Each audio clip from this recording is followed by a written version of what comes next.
प्रथम लागू दो चरण को, धनी न छोड़ायो खिन।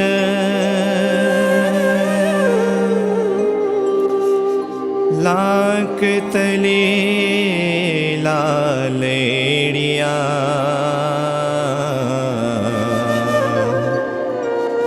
मेरे जीव के यही जीवन।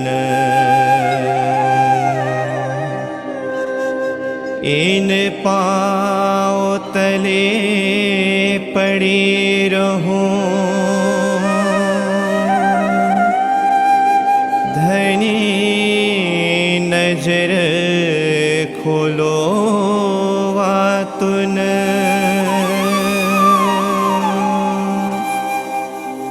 पलन वालों निरखूं नेत्रे, मेरे जीव के यही जीवन।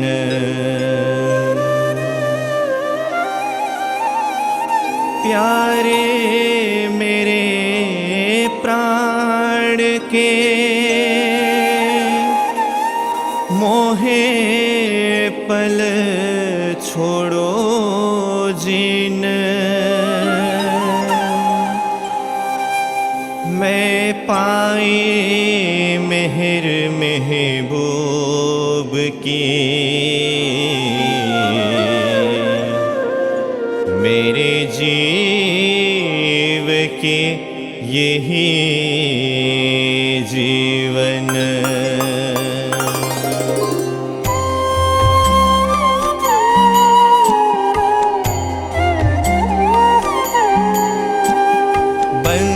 सतगुरु चरण को करो प्रेम प्रणाम। अशुभ हरण मंगल करण श्री देवचंद्र जी नाम।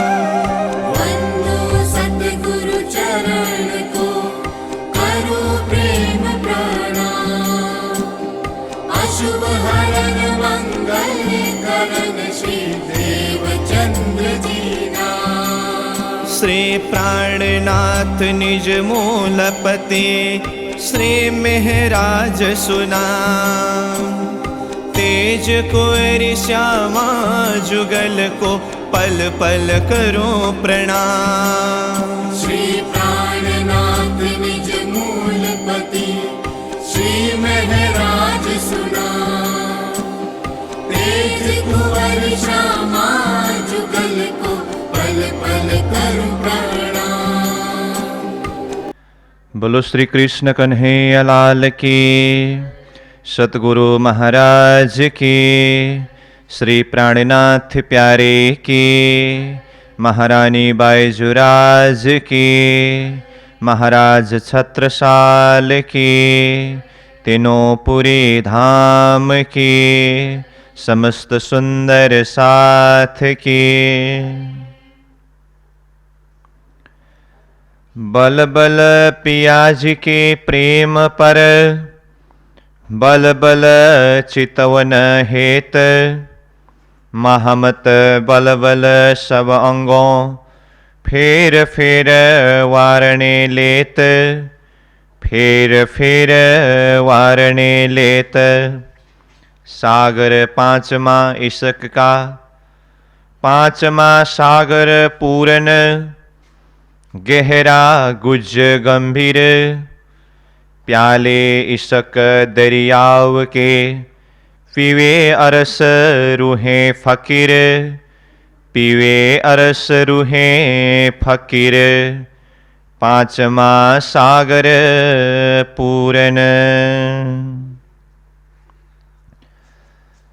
अक्षरातीत परब्रह्म परमात्मा धामधनी श्री राज्य के असीम अनुकंपा के द्वारा श्री कृष्ण प्रणामी साधनालय श्री प्राणनाथ वाणी प्रशिक्षण केंद्र रायगढ़ के इस पावन पवित्र स्थल पर महामती स्वामी श्री प्राणीनाथ जी प्राकट्य 2020 एवं श्री कृष्ण प्रणामी साधनालय के वार्षिक उत्सव के पावन प्रसंग को लेकर के 8 अखंड पाठ पारायण एवं यह तारतम वाणी चर्चा के पावन प्रसंग में आज हम वाणी चर्चा के बैठक में 5वां दिवस के बैठक में उपस्थित है। तो सर्वप्रथम उपस्थित परम पूज्य परम वंदनीय श्री गुरु जी के चरणों में सभक्ति सप्रेम प्रणाम करते हुए साधनालय के सभी प्रचारक प्रचारिकाएं, साधक साधिकाएं एवं सद्धर्म प्राण धर्म शिरोमणि सज्जनवृंद सुंदर साह जी, आप सभी को सभक्ति सप्रेम प्रणाम करता हूं। प्रणाम।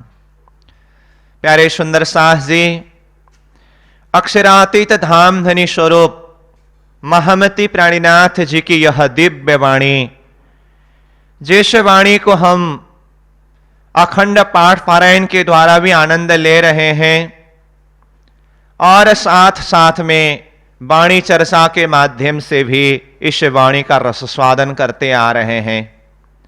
वाणी चर्चा प्रसंग में पहला दिन नूर सागर, दूसरे दिन नीर सागर, तीसरे दिन क्षीर सागर और कल चौथे दिवस के बैठक में दधी सागर का चिंतन किया और आज वाणी चर्चा के 5वां दिवस के बैठक में हम उपस्थित हैं। तो आज का विषय है 5वां सागर घृत सागर, जो इसक का सागर है।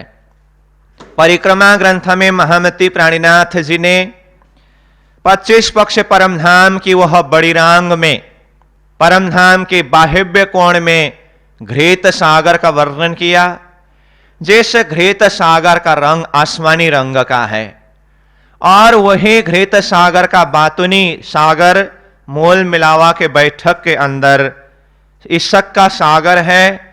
तो यह सागर ग्रंथ में महामती प्राणीनाथ जी 12वां प्रकरण में ये 5वां सागर का वर्णन करते हुए शुरुआत में ही कहते हैं, 5वां सागर पूर्ण गहरा गुज्ज गंभीरा, प्याले इशक दरियाव के पीवे अरस रूहे फकीर। तो ये 5वां सागर जो है, ये 5वां सागर का नाम इसक का सागर करके स्वयं प्राणीनाथ जी यहां चौपाई में वाणी में कहते हैं। तो ये इसक का सागर जो है, प्रेम का सागर जो है, तो यहां इसक का सागर करके जो शब्द प्रयोग किया है, वाणी के अंदर प्राणीनाथ जी ने यह इसक शब्द को अलग अलग शब्दों के द्वारा अलग अलग जगह में चर्चा किया है। इसक को कहीं प्रेम शब्द भी प्रयोग किया है और कहीं नेह शब्द के द्वारा भी जो बताया है वो नेह का भी अर्थ इसक यानी कि प्रेम ही है। कहीं स्नेह शब्द आता है तो वो स्नेह शब्द का अर्थ भी प्रेम ही है अथवा इसक ही है। और कहीं लाड़ शब्द आता है, कहीं प्यार शब्द आता है। वैसे एक एक शब्दों को और बारीकी से देखे तो भाव में कुछ अलग अलग प्रकार की व्याख्या है, परंतु एक भाव में देखें तो लाड़ कहो, प्यार कहो, इसक कहो, स्नेह कहो, प्रेम कहो, ये सारे शब्दों का तात्पर्य, सारे शब्दों का अर्थ एक ही अर्थ में, एक ही भाव में निकलता है। तो इन सारे शब्दों के द्वारा महामती प्राणीनाथ जी ने वाणी के अंदर जहां कहीं भी जिस भाव से भी वर्णन किया है, ये सारा का सारा ही इसक का सागर है, प्रेम का सागर है।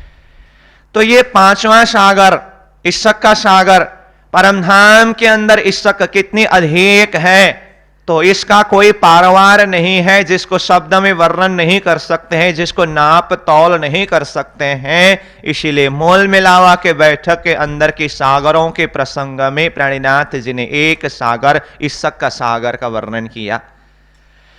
परमधाम के अंदर जो कुछ भी लीलाएं होती हैं वह प्रेममय लीला होती है। तीसरे सागर जो एक दिली रोहन का सागर का वर्णन करते हुए भी हम कुछ इसक के प्रसंग के विषय का प्रसंग जोड़ रहे थे। श्रीराज जी महाराज का नूर का स्वरूप श्यामा जी महारानी है और श्यामा जी महारानी के नूर का स्वरूप अथवा अंग स्वरूप 12,000 आत्माएं हैं। ये सब परमधाम में चेतना का विस्तार है।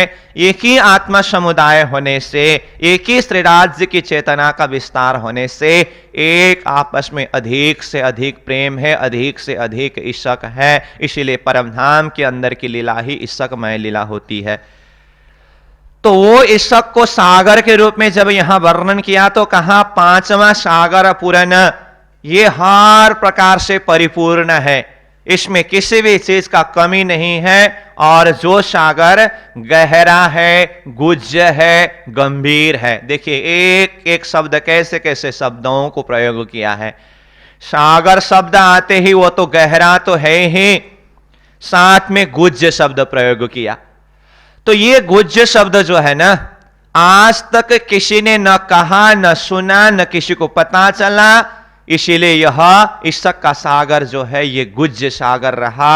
महामती प्राणीनाथ जी ने खिलवत ग्रंथ के अंदर यही इशक के प्याला के विषय में, श्री राज्य के प्रेम के प्याला के विषय में एक प्रकरण में जाहिर करते हुए क्या कहा, साकी पिलावे शराब, रूहे प्याले लीजिए, हक इशक का आब जो भर भर प्याले पीजिए। साकी मतलब वो पिलाने वाले। तो पिलाने वाले कौन है? श्रीराज जी महाराज हैं। और क्या पिलाते हैं? आगे कहा शराब। शराब शब्द का अर्थ यहां पर वो प्रेम रस के लिए शराब शब्द प्रयोग किया है, और साकी अर्थ पिलाने वाले हैं। तो साकी पिलावे शराब, यानी कि साकी पिलाने वाले स्वयं श्रीराज जी महाराज, अक्षरातीत धनी, हमारे प्राण प्रियतम प्राण बल्लभ श्रीराज जी। हम आत्माओं को वो शराब यानी कि प्रेम का प्याला पिलाते हैं। साकी पिलावे शराब, रूहे प्याले लीजिए। रूहे यानी कि आत्माओं को कहा, हे रूहे, ये जो अक्षरातीत धाम धनी श्रीराज जी के हृदय के अंदर की जो प्रेम का रस, ये शराब जो है रूह के हृदय रूपी प्याला में भर भर करके लीजिए। और आगे कहते हैं हक का इशक का आब, जो हक का श्रीराज जी महाराज के इशक का आब, आब शब्द का अर्थ है पानी। तो ये इशक रूपी पानी, प्रेम रूपी पानी, हयाती आब शब्द भी वाणी में प्रयोग किया है। तो हयाती आब मतलब वो अखंड प्रेम रूपी जल। श्रीराज जी महाराज स्वरूप अखंड स्वरूप है। उनका हृदय के अंदर का जो इशक है, हृदय के अंदर का जो प्रेम है वो अखंड है। तो सदा सर्वदा आत्माओं को अखंड प्रेम आनंद में ही डुबाए रखते हैं। इसीलिए यहां कहा कि वो अखंड आव प्रेम रूपी जल को आत्माओं को कहा अपने हृदय रूपी प्याला में भर भर करके लेना, और आगे कहते हैं उसको भर भर पीजिए। तो ये जो शराब, प्रेम रूपी जो शराब है, श्रीराज जी महाराज के हृदय के अंदर वो प्रेम है। तो वो श्रीराज जी के हृदय के लिए वाणी में प्राणीनाथ जी ने वहां पर सुराही शब्द प्रयोग किया है। वो प्रेम रूपी प्याला किस में रखा है? सुराही में रखा है। तो सुराही शब्द प्रयोग करने का आशय क्या है? सुराही शब्द जो एक प्रेम रूपी प्याला को रखने का बर्तन का नाम सुराही है, जिसका भाव अक्षरातीत श्रीराज जी के हृदय है। तो अक्षरातीत श्रीराज जी के हृदय जिसके अंदर वो गंजान गंज प्रेम है, इशक का भंडार है। तो अक्षरातीत के हृदय जहां प्रेम है, उस हृदय को सुराई शब्द क्यों प्रयोग किया? क्योंकि सुराई का विशेषता ऐसा होता है जो नीचे जहां पर वो प्रेम रूपी प्याला रखने का, बैठने का भाग खुला हुआ बड़ा सा रहता है, और ऊपर का जो मुंह होता है ना, वो छोटा सा रहता है। जैसे नीचे से बड़ा हुआ और ऊपर से छोटा सा रहता है, और उसके अंदर कोई भी हाथ डाल नहीं सकते हैं। इतना छोटा होता है, उसके अंदर हाथ को डाल नहीं सकते हैं, अंदर प्रवेश नहीं करा सकते हैं, हाथ डाल करके उसको निकाल नहीं सकते हैं। सुराही के अंदर जो जल रखा हो, उसको निकालना हो, उसको पीना हो अथवा पिलाना हो, तो वो हाथ तो डाल नहीं सकते। इसलिए सुराही को ही उल्टा करके उसको निकालना होता है। ऐसे ही अक्षरातीत हृदय के अंदर जो इशक का भंडार है, वहां पर कोई भी हाथ को डाल नहीं सकते हैं, कोई भी उसको छू नहीं सकते हैं। इसीलिए उसको सुराई शब्द प्रयोग किया है। श्रीराज जी महाराज के हृदय के अंदर के प्रेम को अब तक किसी ने स्पर्श नहीं कर सका, छू नहीं सका, वो इशक का पान नहीं कर सका। वही सुराई के अंदर के जो अछूत प्याला शब्द प्रयोग किया है। अछूत मतलब किसी ने छुआ नहीं है, वो किसी ने स्पर्श नहीं किया है, वो आज तक किसी ने स्पर्श नहीं किया है। इसीलिए यहां पांचवें सागर का वर्णन करते हुए प्राणीनाथ जी ने गहरा शब्द के साथ में गुज्ज शब्द को प्रयोग किया। कहा ना, पांचवा सागर पूर्ण, गहरा, गुज्ज, गंभीर। गहरा है, गंभीर है, साथ में गुज्ज है। गुज्ज मतलब जो आज तक रहस्यमय है, जिसको किसी ने स्पर्श नहीं कर सका है। जैसे गुज्ज शब्द के लिए आज तक किसी ने स्पर्श न करने के भाव में देखे तो रसूल मोहम्मद साहेब ने भी कुरान ग्रंथ के विषय में कहा था ना, 1000 साल तक यह कुरान ग्रंथ जो है कुंवरी रहेगी, गुज्ज रहेगी, कोई इसको स्पर्श नहीं कर सकेंगे करके कहा था। जिसको कोई स्पर्श न कर सके उसको गुज्ज कहते हैं। तो इसी तरह से अक्षरातीत श्रीराज जी के हृदय का जो प्रेम है उसको अब तक किसी ने स्पर्श नहीं कर सका, जान नहीं सका, पान नहीं कर सका, इसीलिए वह गुज्ज है, वह गंभीर है। अब वो अक्षरातीत धाम धनी के हृदय के सुराई के अंदर की जो इशक रूपी शरबत है उसको स्वयं श्रीराज जी महाराज उस सुराई को उल्टा करके वो प्रेम को रूहों के हृदय रूपी प्याला में भर भर करके रूहों को पिला रहे हैं। तो ये जितने भी श्रीराज जी महाराज परमधाम के अंदर अष्ट प्रहर की लीला के माध्यम से आत्माओं को आनंद प्रदान करते हैं, ये सारे के सारे अष्ट प्रहर लीला की जो आनंद के द्वारा सखियों को जो भी सुख मिलता है, जो भी आनंद मिलती है और जो भी अंतर हृदय से एक प्रेम उमड़ करके आता है, ये सारा का सारा परमधाम के अंदर ही श्रीराज जी महाराज ने अपने सुराई रूपी हृदय के इसक की प्याला को रूहों के हृदय रूपी प्याला के अंदर भर भर करके पिलाते हैं, तब जाकर के सखियों को ये आनंद मिलती है। तो परमधाम के अंदर ही आत्माएं वो इसक के सागर में, प्रेम के सागर में, श्रीराज जी के वो आनंद में ऐसे मदमस्त है, उसके अलावा कुछ पता ही नहीं है। तो परमधाम के अंदर की प्रेम को कहां तक शब्दों में वर्णन करे, वो तो सागर है, उसके अंदर इतनी सारी लहरें होती हैं। वही इसक के सागर के अंदर की लहरें रूप ही अष्टप्रहर की लीला के माध्यम से प्रदर्शन होते हैं। सबसे महत्वपूर्ण चीज है इसक, और वो इसक को लीला के माध्यम से बाहर प्रस्तुत किया जाता है। जैसे यहां पर भी देखे तो हृदय के अंदर तो बहुत प्रेम है, उस प्रेम को प्रकट करने के लिए, उस भाव को प्रकट करने के लिए कुछ वस्तु को माध्यम बना करके वो भाव को, प्रेम को प्रकट किया जाता है। जैसे श्री कृष्ण जी की लीला के प्रसंग में भी देखें तो श्री कृष्ण जी ने दुर्योधन के घर में 84 व्यंजन छोड़ करके चले गए और विदुरानी के घर में जाकर के केले का छिलका खाया करके ये प्रसंग हम सुनते हैं ना। तो यहां पर भाव अर्थ क्या बताते हैं, ये कोई 84 व्यंजन को छोड़ा भी नहीं है, केले का छिलका को खाया भी नहीं है, यहां पर वास्तव में प्रेम की बात है। दुर्योधन के वो 84 व्यंजन में प्रेम नहीं था और विदुरानी ने वो केले के छिलके खिलाया तो इतनी प्रेम और भाव के साथ में खिलाए, प्रेम के वशीभूत में, वो प्रेम के रस में श्री कृष्ण जी ऐसे डूब गए, उसके अंदर इतना स्वाद उनको मिला। कहने का अर्थ अंतर हृदय के प्रेम को जाहिर करने के लिए, प्रकट करने के लिए, अनुभव करने के लिए जो कुछ वस्तुओं को माध्यम बना करके प्रस्तुत किया जाता है, ये एक लीला के रूप में हम चिंतन कर सकते हैं। इसलिए श्रीराज जी के हृदय के अंदर आत्माओं के प्रति इतनी लाड़ प्यार है, इसका स्नेह है, प्रेम है। ये सारी लीला 25 पक्ष परमधाम में जो कुछ भी होती है आत्माओं को आनंद प्रदान करने के लिए ही श्रीराज जी महाराज करते हैं। यही श्रीराज जी महाराज के हृदय का इसक का सागर है।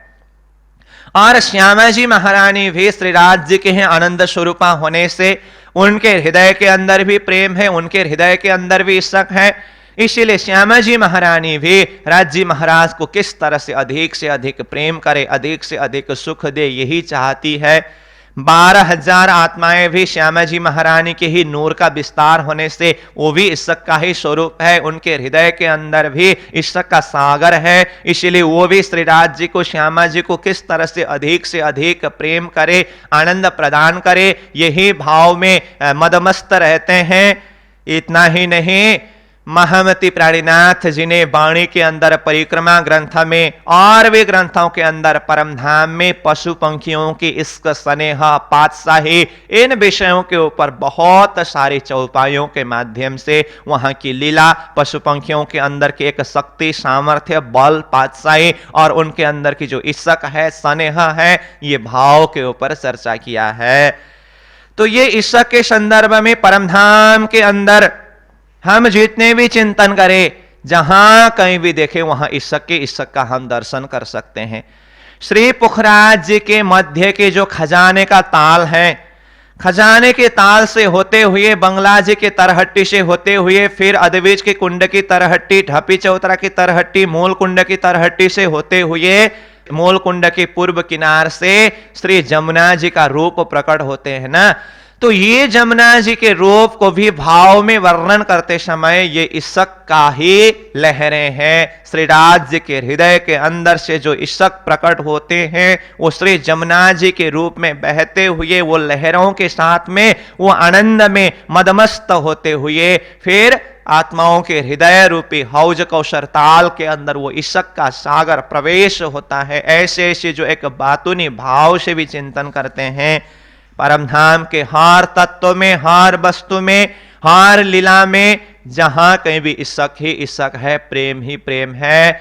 ऐसे प्रेममय परमधाम में हम अनंत समय से आनंद अनुभव करते हुए ये प्रेम के महत्व को हमने जान नहीं सका। इसीलिए तो श्रीराज जी महाराज ने खेल दिखाने की बात अपने दिल में लिया।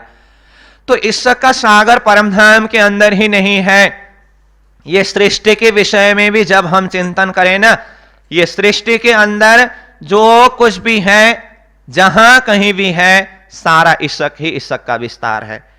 वैसे ये संसार के विषय में व्याख्या करते हुए ये संसार को दुखालय कहा है और ये संसार को असत जड़ दुखमय कहा है। हां, संसार के रूप को देखते समय, संसार के गुण विशेषता को देखते समय यह संसार दुखालय है, असत जड़ दुखमय है। परंतु इसको हम तारतम्य दृष्टि के द्वारा, महाकारण दृष्टि के द्वारा देखें तो संसार के अंदर कण कण में जो कुछ भी हो रहा है, क्षण क्षण में जो कुछ भी हो रहा है, ये सारा का सारा श्रीराज जी के हृदय की ईश्वर का ही विस्तार, ये सृष्टि के रूप में विस्तार हुआ है। कैसे?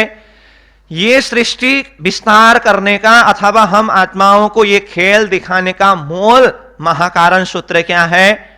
तो प्राणीनाथ जी वाणी में कहते हैं ना, सृष्टि उत्पत्ति की जो कारण प्रसंगों को चर्चा करते हुए ये सृष्टि उत्पत्ति का कारण में दो कारण पड़ा है। अक्षर ब्रह्म को परमधाम के अंदर की सखियों की गुज्ज लीला को अनुभव कराना और सखियों को अक्षर ब्रह्म के असत जड़ दुखमय खेल दिखाना।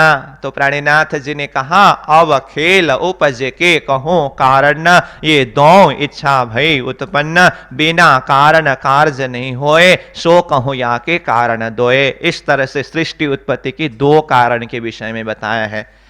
ये तो सृष्टि उत्पत्ति की कारण है, कारण से भी ऊपर महाकारण होते हैं ना। तो महाकारण दृष्टि से देखें तो महाकारण क्या है? तो महाकारण दृष्टि से जाकर के देखें, श्रीराज जी के हृदय के अंदर यह विचार प्रकट हुआ, श्रीराज जी ने यह भाव को अपने हृदय के अंदर प्रकट किया कि अक्षर ब्रह्म के खेल देखने की इच्छा सखियों के हृदय में प्रकट होना ये तो कारण है, परंतु खेल देखने के कारण, अक्षर के खेल देखने का कारण क्या है? तो राज जी महाराज ने हृदय में लिया, परमधाम के अंदर ये ईश्वर के सागर, प्रेम के सागर, आनंद के सागर में रहते हुए मेरी इन सखियों ने ये परमधाम के ईश्वर के महत्व को समझ नहीं सका और मेरी पातशाही को समझ नहीं सका। तो कहने का अर्थ, अक्षर ब्रह्म का असत जड़ दुखमय खेल दिखाने में भी कारण ये है श्रीराज जी की पातशाही को समझाने के लिए और परमधाम की वाहिदत का ईश्वर समझाने के लिए। इसी भाव को वाणी में कहते हैं, एक पातशाही अरस की दूजा वहदत की शक, शो दिखलावने रूहों को पहले दिल में लिया हक। तो पहले दिल में लिया हक का मतलब हक श्रीराज जी ने पहले दिल में लिया। क्या दिल में लिया? कि मैं रूहों को खेल दिखाऊं।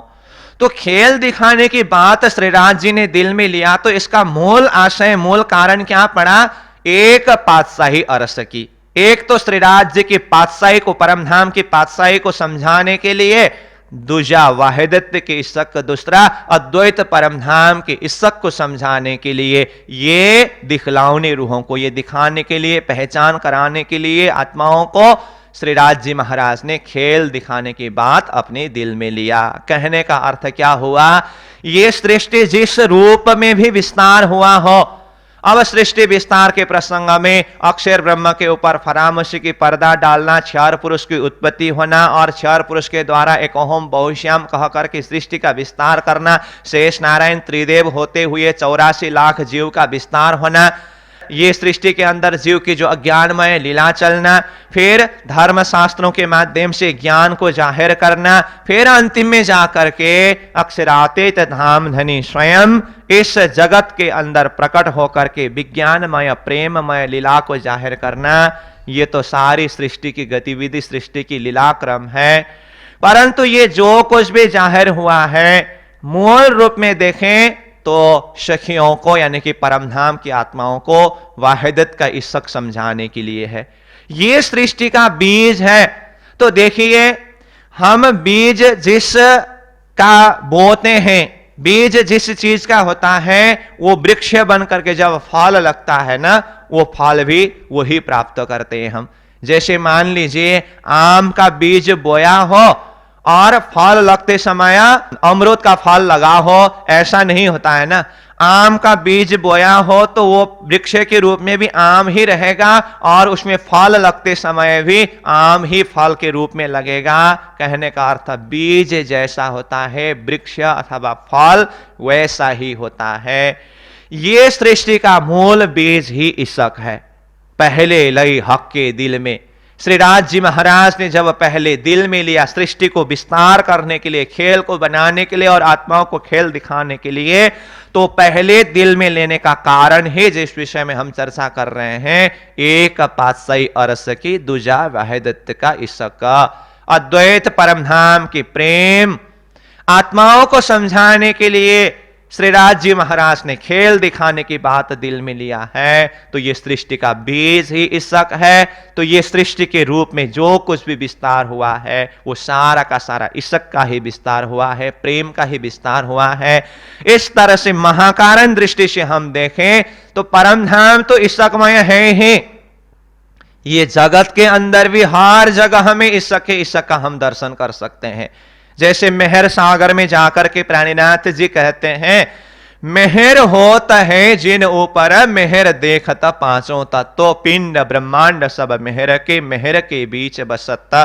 कहने का अर्थ, श्रीराज जी की मेहर जिस आत्मा के ऊपर हुई, अथवा जिस आत्मा ने श्रीराज जी की मेहर का अनुभव किया, दर्शन किया, वो आत्मा ये प्रकृति के अंदर, ये जगत के अंदर 5 तत्वों में ही मेहर का दर्शन करते हैं। मेहर होता है जिन ऊपर मेहर देखता पांचों तत्व, 5 तत्व में ही उसको मेहर का दर्शन होता है। पिंड ब्रह्मांड सब मेहर के, वो पिंड में भी मेहर का दर्शन करते हैं, ब्रह्मांड में भी मेहर का दर्शन करते हैं, और मेहर के बीच बसता, श्रीराज जी के मेहर के सागर के बीच में ही वह आत्मा बैठती है, आनंद लेती है। इस तरह से कहा है। तो श्रीराज जी महाराज ने हमें कृपा करके ये इशक का अनुभव कराने के लिए परमधाम के अंदर भी अनंत इशक का अनुभव कराया, परंतु परमधाम के अंदर बैठे बैठे हम आत्माओं ने वो इशक की महत्व को समझ नहीं सका। जिस गहराई से समझना था, तो उसी इशक की गहराई को समझाने के लिए श्रीराज जी महाराज ने ये खेल को दिखाया। तो ये खेल दिखाना भी श्रीराज जी महाराज के हम आत्माओं के प्रति इश्क है, प्रेम है। तो इस तरह से खेल दिखा दिखा करके हमें परमधाम की प्रेम के महत्व को समझाने वाले श्री राज जी के हृदय के अंदर हम आत्माओं के प्रति कितनी प्यार है, कितनी स्नेह है, कितना अधिक ये इश्क है, इस तरह से भी हमें ये श्री राज जी के हृदय के अंदर के इश्क को चिंतन करना होगा। जब धामधनी ने यह सृष्टि अक्षर ब्रह्म के माध्यम से विस्तार किया और ये सृष्टि के क्रम चलते चलते चलते ब्रह्मा जी के दूसरे परार्ध के 28वें द्वापर के समय में अक्षरातीत धामधनी श्री राज जी महाराज के साथ में हम आत्माएं ब्रजमंडल में ये खेल को देखने के लिए आए। ज्यों नींद में देखिए सुपन्न यों उपजे हम ब्रज बधू जन, उपजत ही मन आशा घनी हम कब मिले से अपने धनी। इस तरह से हम आत्माएं ब्रजमंडल में किस तरह से आए, फिर हमारे अंतर हृदय में हमारे प्रियतम धामधनी स्वरूप श्री कृष्ण जी से मिलने के लिए किस तरह से एक तड़प, एक बिरह हृदय के अंदर उमड़ करके आए, ये भाव को वाणी के माध्यम से चर्चा किया है। जैसे ही हम आत्माएं ब्रजमंडल में आए, ब्रजमंडल में 11 वर्ष 52 दिन तक लीला हुई। वो ब्रजमंडल के अंदर जो कुछ भी लीला हुई वहां पर भी सारे के सारे लीला प्रेममय लीला हुई। प्रेम मतलब वो इशक शब्द को ही यहां ब्रजमंडल में जो लीला हुई तो प्रेममय लीला शब्द प्रयोग किया है। तो ब्रजमंडल की प्रेम जो है, महमति प्राणीनाथ जी ने वाणी में रास ग्रंथ में 4था प्रकरण में पूरा एक प्रकरण का नाम ही प्रेम सेवा का प्रकरण करके प्रेम सेवा वाले प्रगट की धी ब्रजतनी आवार रे, वचन विचारी ने जो ये काई नरसैया तना निर्धार रे। इस तरह से ये प्रकरण के अंदर प्रेम सेवा वाले प्रगट की धी ब्रजतनी आवार रे। हम आत्माओं ने पूरी तरह से ये 3 ब्रह्मांड में खेल का अनुभव किया। तो पहले हम ब्रजमंडल में आए, फिर उसके बाद रासमंडल में, फिर उसके बाद तीसरे ब्रह्मांड ये जागने के ब्रह्मांड में आए। तो ये जागने के ब्रह्मांड में बालाजी यानी कि निजानंद आचार्य सतगुरु श्री देवचंद्र जी महाराज तारतम लेकर के पधारे। तो तारतम के माध्यम से भी जब इश्क के विषय में, जब प्रेम के विषय में आत्माओं को समझाना पड़ा तो सदगुरु महाराज ने वही ब्रजमंडल की प्रेममय लीला को अपने समय में चिंतन कराते थे, चर्चा कराते थे। इसीलिए उसी भाव को प्राणीनाथ जी यहां वाणी के माध्यम से जाहिर कर रहे हैं। प्रेम सेवा वाले प्रगट की थी ब्रजतनी आवार रे।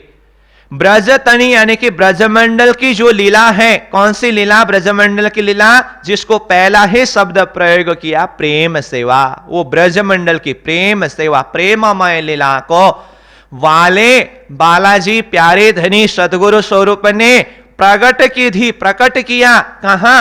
आवारा, ये तीसरे ब्रह्मांड जागने के ब्रह्मांड में इस समय में ब्रजमंडल की लीला को यहां पर प्रकट करके समझाया। कहने का अर्थ जागने के ब्रह्मांड में भी जिस लीला की महत्व को स्वयं सदगुरु महाराज ने चर्चा किया है।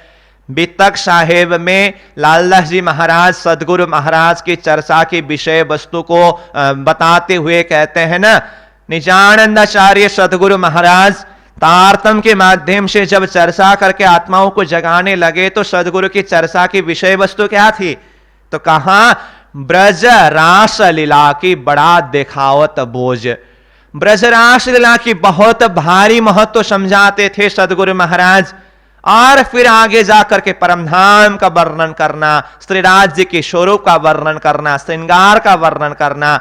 वर्णन करे श्री राज को सुंदर रूप अनूप, श्री राज्य के सुंदर रूप अनुपम, रूप अनुपम छवि और 25 पक्ष परमधाम, 25 पक्ष परमधाम की लीला वर्णन करना, शास्त्रों के रहस्य को खुलासा करके समझाना, संतों की वाणी की साखियों को खुलासा करके समझाना, ये सदगुरु महाराज की चर्चा की विषय वस्तु है।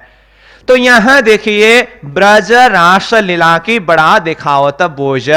सदगुरु महाराज अपने समय में ब्रज रास लीला की बहुत भारी महत्व को समझाते थे। ऐसा क्यों? क्योंकि ब्रज रास में जो लीला हुई है ये प्रेममय लीला है, ये इश्कमय लीला है। इसीलिए ब्रजरास लीला की प्रेममय लीला के महत्व को समझाते हुए स्वयं प्राणिनाथ जी अपनी वाणी में कहते हैं, सुख व्यास कहे भागवत में प्रेम ना त्रिगुण पास, प्रेम बसे ब्रह्म सृष्टि में जो खेले स्वरूप ब्रजरास। देखिए ये चौपाई में भी प्रेम शब्द आया और ब्रजरास शब्द आया। इसका आशय क्या है? सुख व्यास कहे भागवत में प्रेम ना त्रिगुण पास। सुखदेव जी महाराज, वेदव्यास जी महाराज ने श्रीमद् भागवत के माध्यम से ये बात को जाहिर करके कहा है, प्रेम ना त्रिगुण पास। त्रिगुण यानी कि त्रिदेव के पास में भी वह प्रेम नहीं है। तो वो प्रेम कहां है? कहां? प्रेम बसे ब्रह्म सृष्टि में। वो प्रेम तो ब्रह्म सृष्टि के हृदय के अंदर ही है, क्योंकि वो ब्रह्म सृष्टि ही प्रेम का अंग स्वरूप है, तो इसीलिए उनके हृदय में ही प्रेम है। अब फिर वो ब्रह्म सृष्टि जिसके हृदय के अंदर ऐसे प्रेम है, वो ब्रह्म सृष्टि कहां है? तो आगे इस विषय में भी प्राणिनाथ जी ने स्पष्ट खुलासा करते हुए कहा, जो खेले स्वरूप ब्रजरास। जिन ब्रह्म सृष्टियों ने ब्रज लीला और रास लीला करके गए हैं, अथवा जिन आत्माओं ने ब्रज लीला की, जिन आत्माओं ने रास लीला की, वही ब्रह्म सृष्टि है। और वो ब्रह्म सृष्टियों ने ब्रज और रास लीला के माध्यम से ही ये प्रेम को जाहिर किया है। इसलिए ब्रज लीला और रास लीला ही प्रेममय लीला है। इसलिए यहां पर संसार में परमात्मा प्राप्ति के लिए अलग अलग मार्ग है। कर्म मार्ग है, ज्ञान मार्ग है, भक्ति मार्ग है।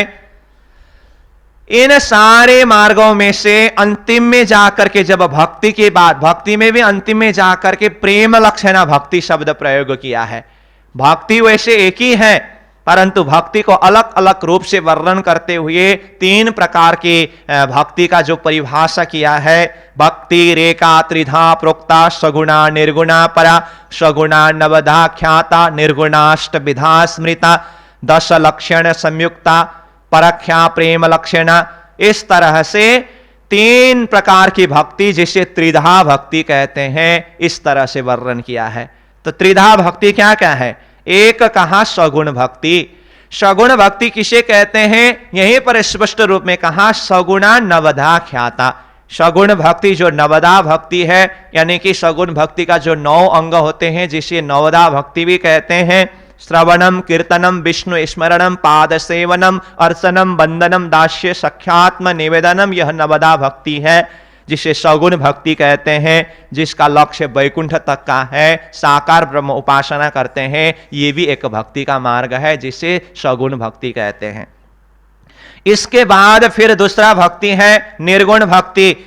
निर्गुण भक्ति को अष्टांग भक्ति शब्द भी प्रयोग किया है, और ये निर्गुण भक्ति में 8 अंग का वर्णन किया है। तो ये 8 अंग क्या क्या है? यम नियम आसन प्राणायाम प्रत्याहार धारणा ध्यान समाधि अष्टांगनी करके ये 8 अंग निर्गुण भक्ति का बताया है। विशेष करके निर्गुण भक्ति में निराकार ब्रह्म की उपासना किया जाता है।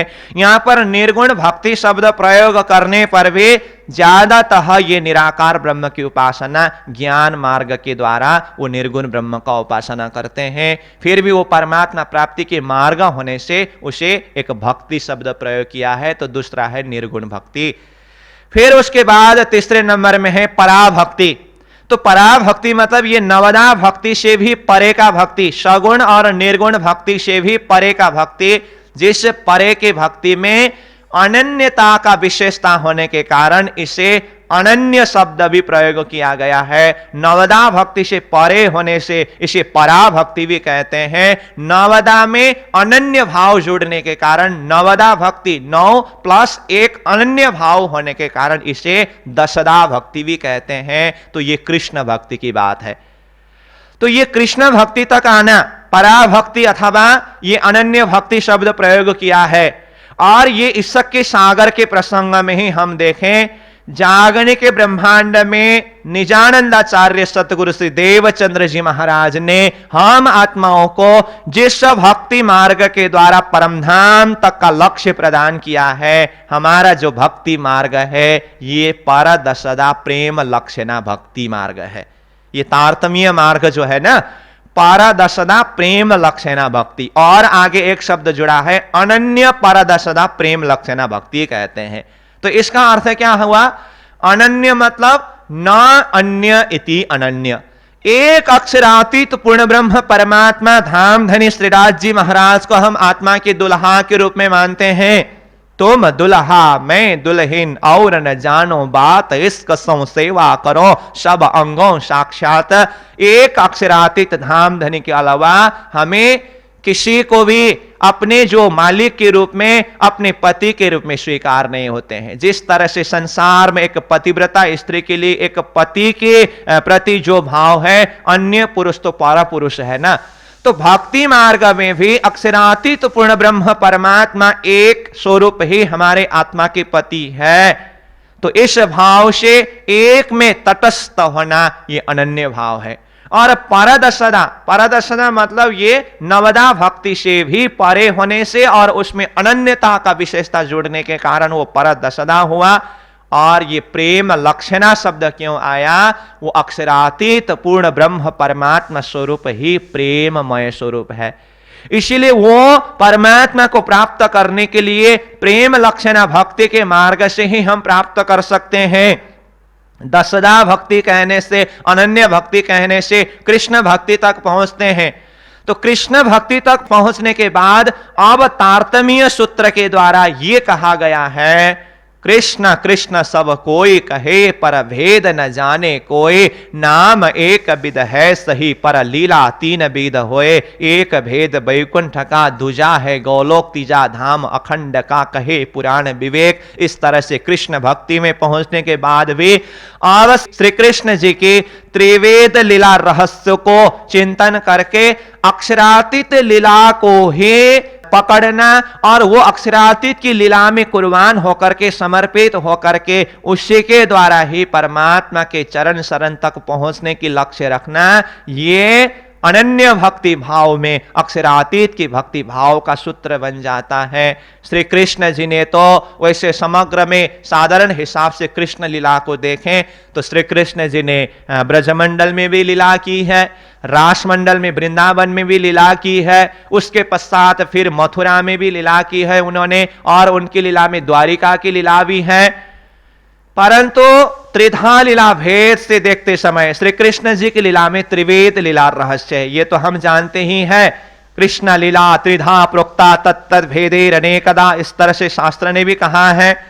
तो ये तीन शक्ति में से अक्षरातीत की शक्ति ने ब्रज लीला और रास लीला की है। इसीलिए ये ब्रज लीला और रास लीला के चिंतन के द्वारा जो हम परमात्मा की प्राप्ति के, ये परमात्मा तक पहुंचने के मार्ग में जो चलते हैं ना, ये परदसदा प्रेम लक्षणा भक्ति का मार्ग है। क्योंकि ब्रजमंडल में स्वयं प्रेम स्वरूप परमात्मा श्री कृष्ण जी के स्वरूप में पधार करके लीला की, रास मंडल में स्वयं प्रेम स्वरूप परमात्मा ने लीला की।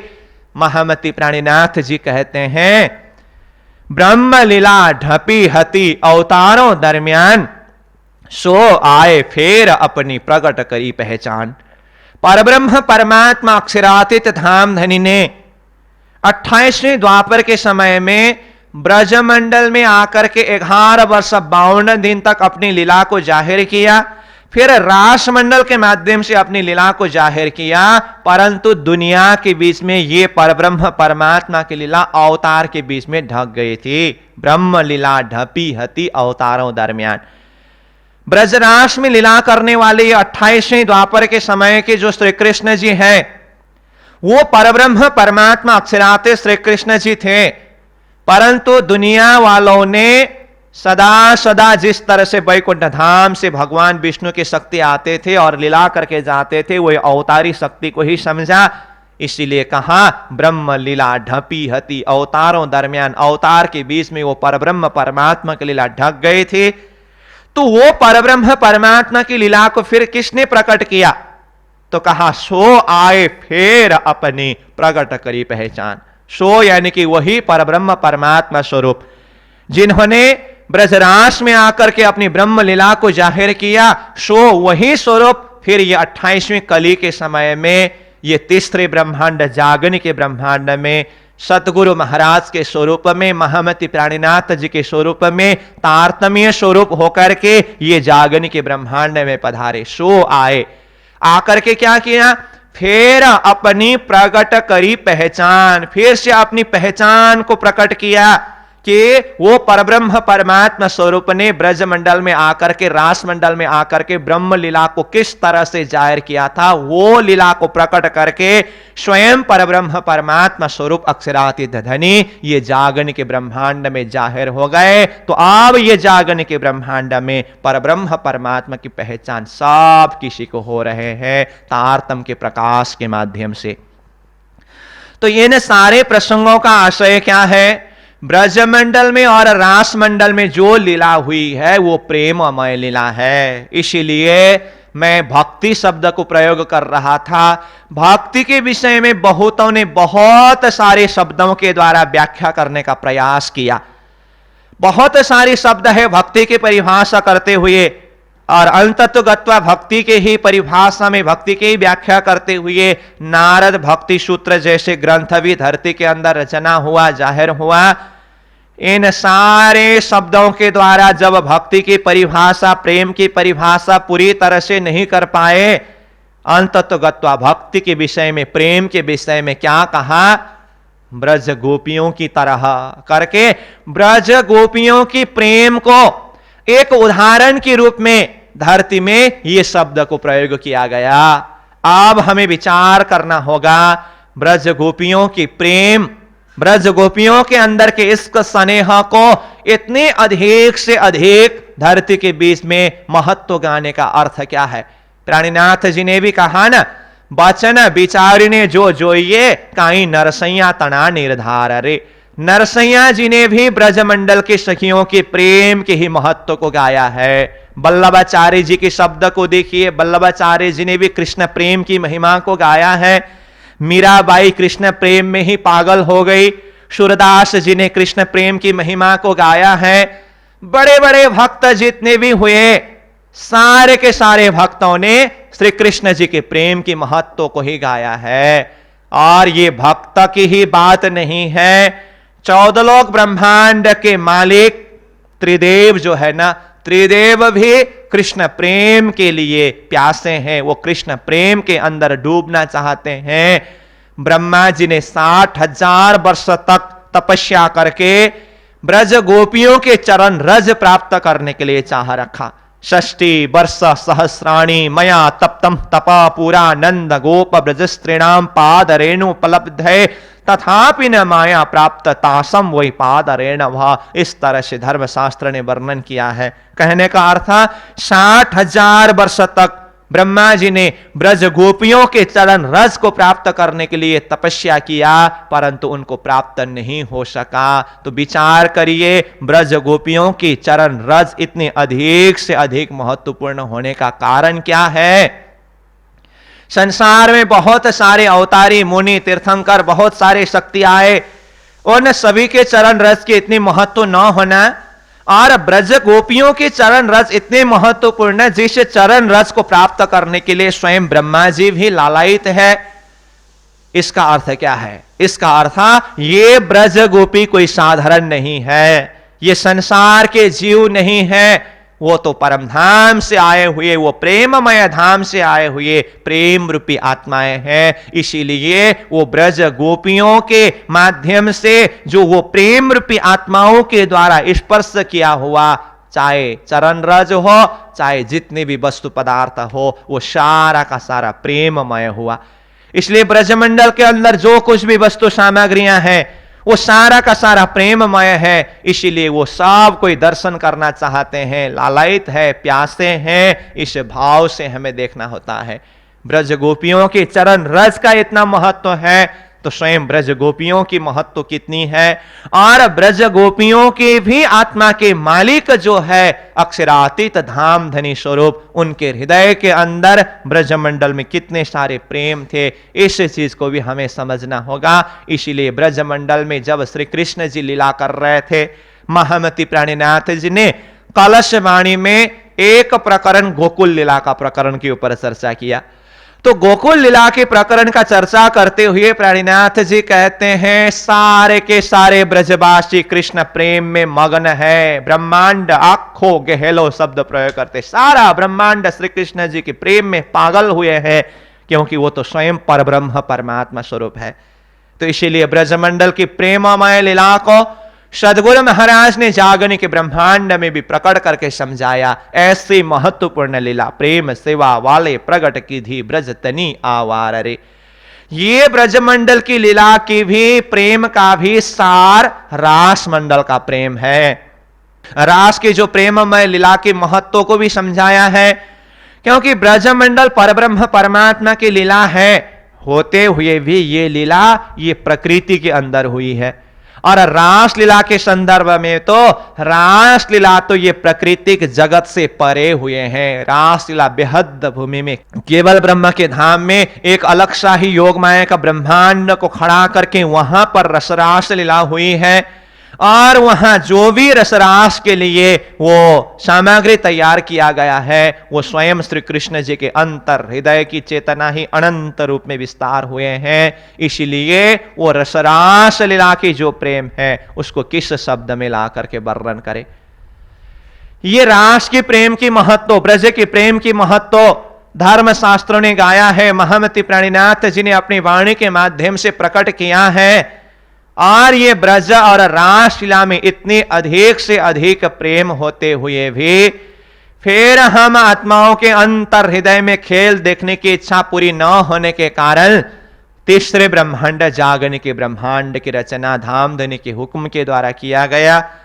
और जैसे हम आत्माएं ये तीसरे ब्रह्मांड जागने के ब्रह्मांड में आए, अब ये जागने के ब्रह्मांड में तारतम ज्ञान के माध्यम से जब ये सारे सृष्टि के कार्य कारण महाकारण की सारी भाव को समझाया और ये जागने के ब्रह्मांड में परमधाम के प्रेम के महत्व को भी तारतम्य प्रकाशित किया, ब्रजमंडल की प्रेम के महत्व को भी तारतम्य प्रकाशित किया और ये रास मंडल के प्रेम के महत्व को भी तारतम्य प्रकाशित करते हुए जागने के ब्रह्मांड के अंदर आत्माओं के हृदय में कैसे प्रेम है, कैसे आनंद है, कैसे इसका स्नेह है, ये भाव को तारतम्य प्रकाशित किया है।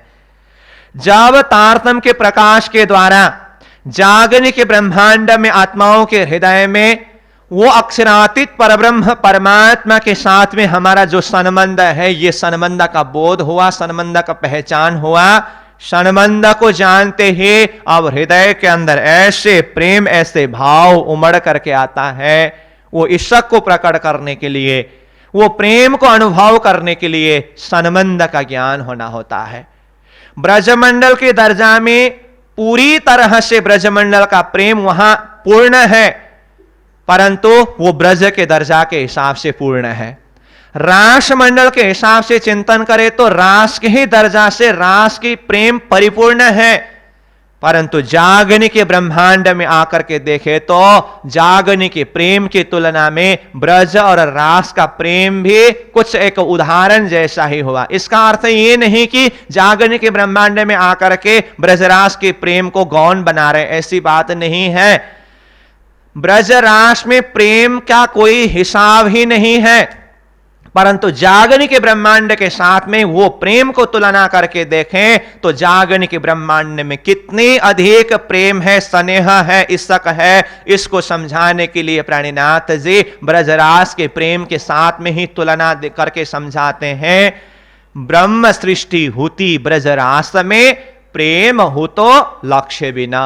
देखिए इससे पहले वाला प्रसंग में हमने ब्रज की प्रेम और रास की प्रेम की महत्व के विषय में चर्चा किया, परंतु जैसे ही जागने के ब्रह्मांड में आकर के जागने के ब्रह्मांड की प्रेम के विषय में हम चिंतन करें तो स्वयं प्राणीनाथ जी कहते हैं ब्रज रास में ब्रह्म सृष्टियां तो थी, प्रेम भी था, परंतु लक्ष्य बिना का प्रेम था। ब्रह्म सृष्टि होती ब्रजरास में, ब्रह्म सृष्टि वो परमधाम की आत्माएं ब्रजरास में थी, प्रेम हो तो ब्रह्म सृष्टि स्वयं प्रेम का स्वरूप ईश्वर का स्वरूप होने से ब्रजरास में प्रेम था, उसमें कोई कमी नहीं था, परंतु आगे कहते हैं प्रेम हो तो लक्ष्य बिना, लक्ष्य बिना का ही प्रेम था। लक्ष्य बिना का प्रेम था कहने का अर्थ परमधाम से हम आत्माएं जैसे ही ब्रजमंडल में आए, वो परमधाम के अंकुर होने से श्री कृष्ण जी के प्रति धाम धनी के प्रति पूर्ण प्रेम है, पूर्ण समर्पण तो है, परंतु ब्रजरास में तारतम नहीं था। तारतम्य न होने के कारण ये प्रेम कहां के संबंध से हो रही है, ये लक्ष्य न होने के कारण उसमें भी कुछ कमी रह गया, कुछ अधूरा रह गया।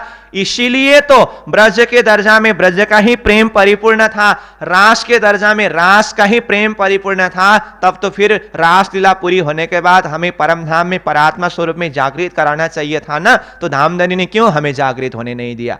हम नहीं जानते हैं कि ब्रजरास के प्रेम में लक्ष्य नहीं है, तो पूर्ण प्रेम का हमने अनुभव नहीं किया है करके, परंतु अक्षरातीत धामधनी श्रीराज जी तो जानते हैं ना। अभी ब्रज के प्रेम में ये आत्माएं मदमस्त हुए हैं, रास के प्रेम में ये आत्माएं मदमस्त हुए हैं, परंतु ये तो संबंध की पहचान बिना का प्रेम है। इसीलिए धनी ने तीसरे ब्रह्मांड जागनिक ब्रह्मांड को खड़ा करके यहां पर कुछ समय भूलन का भी अनुभव करा करके फिर स्वयं धामधनी तारतम लेकर के सदगुरु प्राणीनाथ जी के स्वरूप में पधार करके तारतम के प्रकाश के द्वारा संबंध का पहचान जब दिलाया, तब जाकर के ये संबंधीय पहचान के द्वारा लक्ष्य पूर्ण ईशक, लक्ष्य पूर्ण प्रेम ये जागने के ब्रह्मांड से अनुभव करा रहे हैं।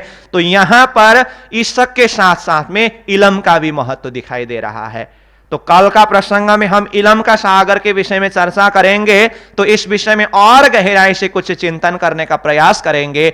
इसका अर्थ ईशक को परिपूर्ण करने के लिए भी इलम का आवश्यक है। ब्रजरास में ईशक में कोई कमी नहीं था, परंतु वो इलम न होने के कारण, तारतम न होने के कारण, संबंध का पूरी पहचान न होने के कारण वो ईशक भी जागने के ब्रह्मांड से तुलना करके देखते समय कुछ कमी सा अनुभव हुआ। जागने के ब्रह्मांड की तुलना में मैं बोल रहा हूं। ब्रजरास के ही प्लेटफॉर्म में जाकर के देखे तो उसमें रत्ती भर भी कोई कमी नहीं है, और जागने के ब्रह्मांड में आकर के तो ऐसे प्रेम, ब्रज का प्रेम भी यही अनुभव करा रहे हैं, रास का प्रेम भी यहां अनुभव करा रहे हैं, और शाश्वत परमधाम का प्रेम भी यहीं पर अनुभव करा रहे हैं। और जागने के ब्रह्मांड में आत्माओं के हृदय के अंदर ये वाणी के माध्यम से परमधाम का जो लज्जत को ऐसे अनुभव करा रहे हैं, अब तो आत्मा ये संसार में बैठे बैठे संसार से परे होकर के परमधाम की प्रेम में मस्त हो रहे हैं। ऐसा भाव को धामधनी स्वरूप प्राणीनाथ जी वाणी के माध्यम से जाहिर करते हैं।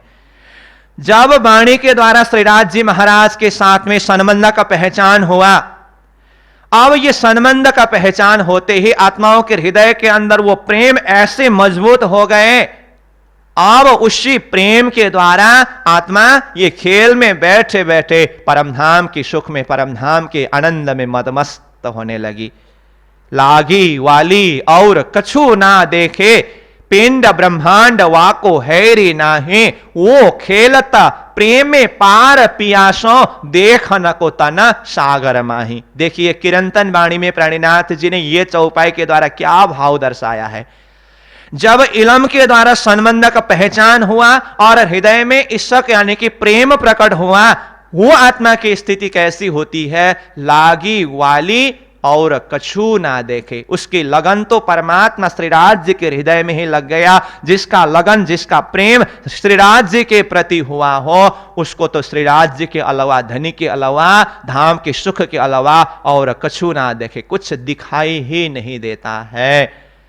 और आगे कहते हैं पिंड ब्रह्मांड वाको हैरी नहीं, उसको तो पिंड और ब्रह्मांड कुछ दिखाई ही नहीं देता है। वो खेलता प्रेमे पार पियासों, यहां देखिए प्रेम शब्द इस तरह से यहां उच्चारण हो रहा है। वो खेलता प्रेमे पार पियासों, पार यानी कि वो दिव्य परमधाम के अक्षरातीत धामधनी पूर्ण ब्रह्म परमात्मा श्रीराज जी महाराज के साथ में उनके हृदय के सागर के अंदर मस्त होकर के, मगन होकर के खेलती है, प्रेम के साथ में खेलती है। वो खेलता प्रेमे पार पियासों और देख न को तन सागर माही।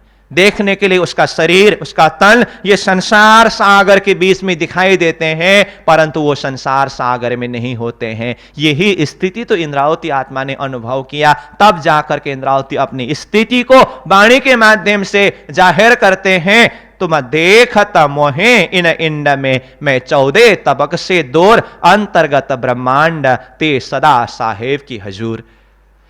आप लोग मुझे देखने के लिए प्रकृति के देह में, शरीर में, संसार के बीच में देखते हो, तुम देखत मोहे इन इंद्र में, परंतु आत्मा प्रेम, आत्मा भाव से देखते समय मैं 14 तबक से दूर, मैं 14 लोक ब्रह्मांड से दूर हूं, अलग हूं। अंतर्गत ब्रह्मांड देखने के लिए मेरा शरीर संसार के अंदर ही 5 तत्व का शरीर में दिखाई देता है, परंतु मैं आत्मा प्रेम के भाव से देखते समय सदा साहेब की हजूर, साहेब प्रियतम धाम धनी श्री राज्य के हजूर में, उनके पास में, उनके करीब में, उनके हृदय के अंदर ही डूब रही हो। ये भाव को इंद्रावती ने प्रत्यक्ष अनुभव किया और यही भाव को सारी आत्माओं को अनुभव कराने का संकल्प लेती है इंद्रावती आत्मा। सब साथ करो आप साथ, तो में जागी प्रमाण, मैंने जिस इश्क का अनुभव किया हो, जो प्रेम का अनुभव किया हो, यही सुख मैं सारी आत्माओं को अनुभव कराना चाहता हूं। सब साथ करूं आप साथ, सारी आत्माओं को मैं मेरे समान बनाना चाहती हूं। ये इंद्रावती आत्मा के संकल्प है। तो ये इश्क का महत्व है, ये प्रेम का महत्व है।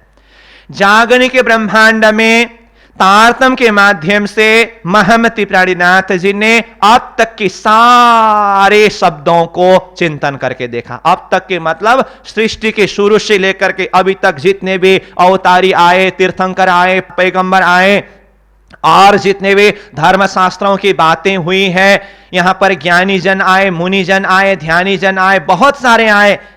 सब किसी ने अपने अपने शब्दों के द्वारा अपने अपने भाव को जाहिर किया और ये सारे शब्दों को देखते हुए प्राणीनाथ जी ने ये ब्रह्मांड के सारे शब्दों का सार एक शब्द निकाला। सब किसी का शब्द का सार एक ही है, वो एक शब्द क्या है? वो प्रेम है। किरंतन वाणी में कहते हैं, यही एक शब्द उठे अवनि में, नहीं कोई नेह समान। अवनि शब्द का अर्थ धरती। यही एक शब्द उठे अवनि में, सृष्टि की शुरुआत से लेकर के अब तक जो कोई भी आए और जो कुछ भी कहा, सब किसी का शब्द का सार यही एक शब्द है, नहीं कोई नेह समान। जैसे मैंने पहले ही कहा ना, ये इश्क शब्द को कहीं नेह, कहीं स्नेह, कहीं लाड़, कहीं प्यार, कहीं प्रेम, अलग अलग शब्दों के द्वारा बताया है। तो यहां नेह शब्द प्रयोग किया। नहीं कोई नेह समान, प्रेम के समान दूसरा कुछ है ही नहीं। अब आगे कहते हैं, पहचान तो अक्षरातीत रहो या ही सो लपटान। यही प्रेम के द्वारा अक्षरातीत पूर्ण ब्रह्म परमात्मा को पहचान करो और उनके हृदय में, उनके चरण में ही लिपट जाओ, उनके चरण में ही समर्पित हो जाओ। सारे ब्रह्मांड के शब्दों का सार एक शब्द प्राणीनाथ जी ने नेह शब्द को चुना। खिलवत वाणी में जाकर के कहते हैं, अब दिल में ऐसा आवता जेता कोई थिर चर्रा, सब कहसी प्रेम धनिय का कछु बोले न इन बिगर्रा। इंद्रावती आत्मा के हृदय धाम धनी के इश्क के सागर में ऐसी डूब गई। उस अनुभव के द्वारा जब जगत को, प्रकृति को देखा, यहां जगत में कोई भी वस्तु, कोई भी तत्व, एक पत्थर भी देखने में जड़ जैसा लगता है, भाव से उनके अंदर भी चेतन प्रवेश करा करके उनके द्वारा भी कुछ आवाज को अगर प्रकट कराना हो कि वो भी इश्क शब्द, प्रेम शब्द को ही उच्चारण करेंगे। कहां? अब दिल में ऐसा आवत, अब मेरे अंतर हृदय से ऐसा भाव प्रकट हो रहा है, ऐसा महसूस हो रहा है, जेता कोई थीर चर, थीर यानी कि स्थिर रहने वाले हो, चार यानी कि चलायमान हो, सब कहसी प्रेम धनिय का, सब कोई धनी की प्रेम के ही महत्व को गा रहे हैं। कछु बोले न इन बिगर्रा, धनी के प्रेम के अलावा तो एक शब्द कोई उच्चारण करते ही नहीं है। तो इस तरह से खिलवत वाणी के माध्यम से भी वही सार तत्व, प्रेम तत्व के विषय में बताया है। जब हृदय के अंदर वो इश्क जागृत हो जाता है, धामधनी की जो प्रेम का पहचान हो जाता है और हृदय में वो इश्क का, प्रेम का अनुभव होता है ना, ये मूल संबंध इलम के माध्यम से, मूल संबंध का पहचान होने के बाद जब हृदय में इश्क प्रकट हो जाता है, तब वो आत्मा के लिए ये संसार कैसा होता है। ये इश्क की महत्व को वाणी के अंदर इतने सारे शब्दों के द्वारा जाहिर किया है। ये स्थिति के लिए महामती प्राणीनाथ जी कलश वाणी में इश्क के प्रकरण में कहते हैं, इश्क बड़ारे सबन में ना कोई इश्क समान, एक तेरे इश्क बिना उड़ गए सब जहान। इलम के द्वारा यानी कि ज्ञान के द्वारा श्री राज्य के साथ में जब संबंध तय हुआ और उसमें हृदय में प्रेम प्रकट हुआ, अब हृदय में प्रेम यानी कि इश्क प्रकट होते ही ये आत्मा का भाव इश्क बढ़ा रहे इस सबन में। संसार में जितने भी तत्व पदार्थ है उसमें से सबसे बड़ा सबसे सार तत्व इश्क है। नहीं को ही इश्क समान, इश्क के समान प्रेम के समान दूसरा चीज कुछ है ही नहीं। एक तेरे इश्क बिना उड़ गए सब जहान, एक प्रियतम धाम धन के इश्क के अलावा ये सारा संसार जहान सृष्टि ही अस्तित्वहीन जैसे लगते हैं। ऐसे भाव को कलश वाणी के माध्यम से भी जाहिर किया है। ये इश्क का सागर है। परिक्रमा ग्रंथ को प्रारंभ करते समय शुरुआत में ही इश्क शब्द प्रयोग किया। अब कहूरे इश्क की बात, इश्क शब्दातीत साक्षात, जो कदी आवे मिने शब्द तो 14 तबक करे रद्द। देखिए परिक्रमा ग्रंथ का पहला प्रकरण का पहला चौपाई है ये। अब कहूरे इश्क की बात, अब मैं वो इश्क के विषय में बताने जा रहा हूं। इश्क शब्दातीत साक्षात, जो इश्क तो शब्दातीत है और साक्षात है। देखिए ये शब्दातीत और साक्षात शब्द किसके लिए प्रयोग किया था अब तक? परमात्मा के लिए, ब्रह्म के लिए, परमात्मा के लिए संसार में शब्दातीत शब्द प्रयोग किया गया था। महामति प्राणीनाथ जी ने वो इश्क को ही शब्दातीत शब्द प्रयोग किया और इश्क को ही साक्षात शब्द प्रयोग किया। क्यों ऐसा? क्योंकि यही परिक्रमा वाणी में आगे जाकर के इश्क के विषय में, प्रेम के विषय में प्राणीनाथ जी ने यहां तक बताया है प्रेम ब्रह्म दो एक है। प्रेम और ब्रह्म दोनों एक ही है। शब्द प्रेम और ब्रह्म है, दो शब्द हैं, परंतु प्रेम ही ब्रह्म है, ब्रह्म ही प्रेम है, ये अलग है ही नहीं।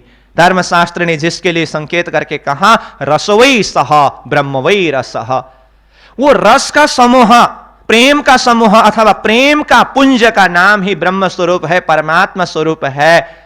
तो इसी तरह प्राणीनाथ जी ने यहां कहा प्रेम ब्रह्म दो एक है। वो ब्रह्म स्वरूप ही प्रेम स्वरूप होने से इश्क के विषय में कहने का अर्थ ही ब्रह्म के विषय में कहना है, परमात्मा के विषय में, राज्य के विषय में कहना है और राज्य के विषय में कहना ही इश्क के विषय में कहना है। इसीलिए वो कहते हैं अब कहूं रे इश्क की बात, इश्क शब्दातीत साक्षात। जो इश्क आज तक शब्दातीत था, वहां तक किसी का शब्द नहीं पहुंच सका था, और साक्षात यानी कि इश्क तो साक्षात परमात्मा का ही स्वरूप है। इसलिए ये इश्क के विषय में जो कदी आवे मिने शब्द, यदि कदाच इश्क के विषय में एक शब्द भी उच्चारण हो तो 14 तबक करे रद्द, 14 लोग ब्रह्मांड उस आत्मा के लिए रद्द हो जाता है, अस्तित्वहीन हो जाता है।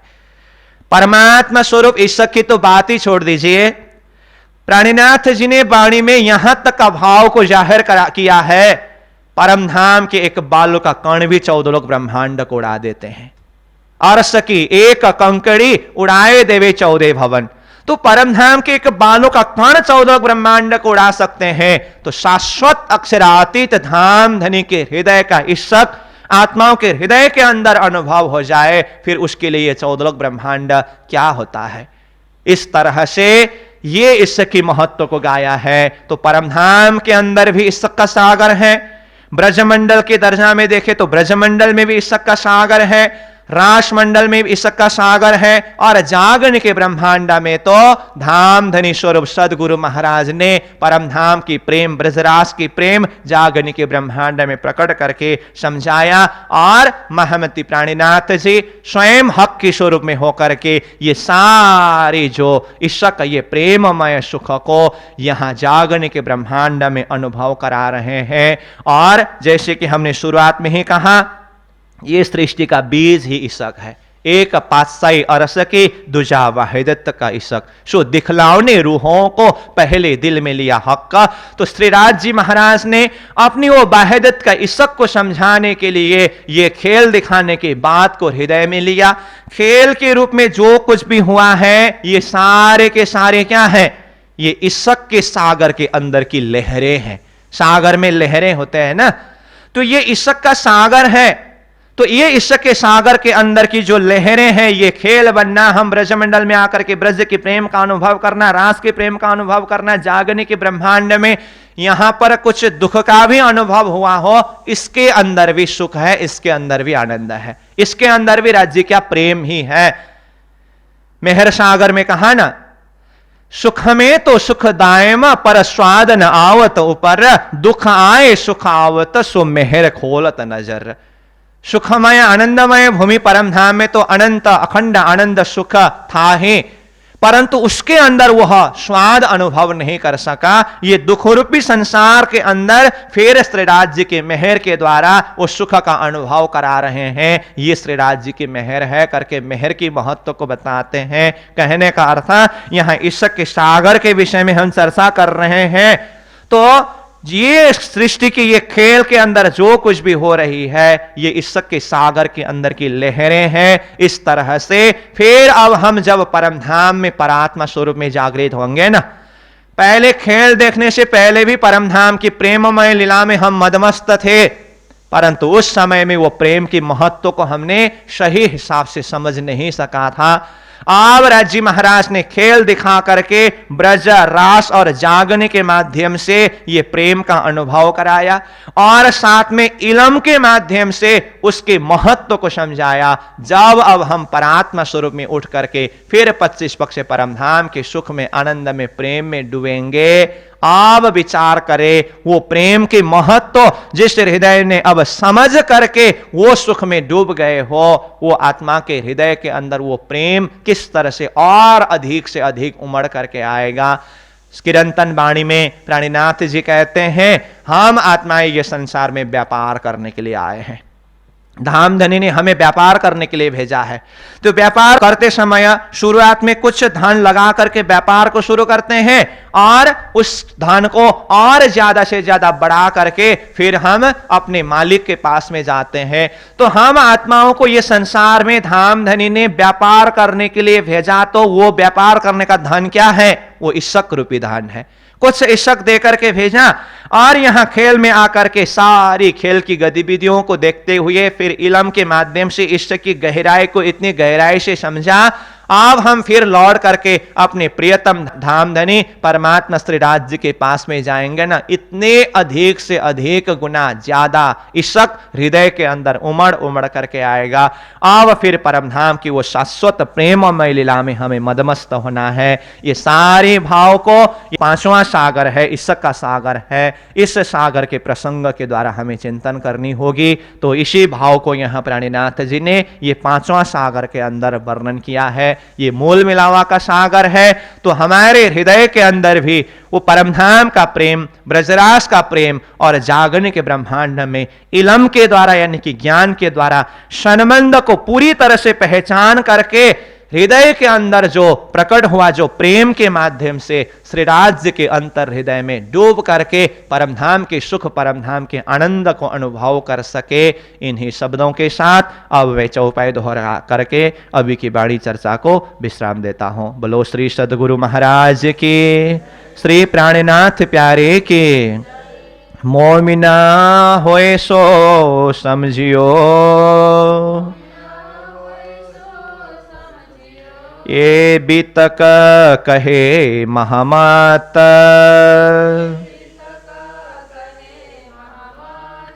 अब बात न रही बोलन की,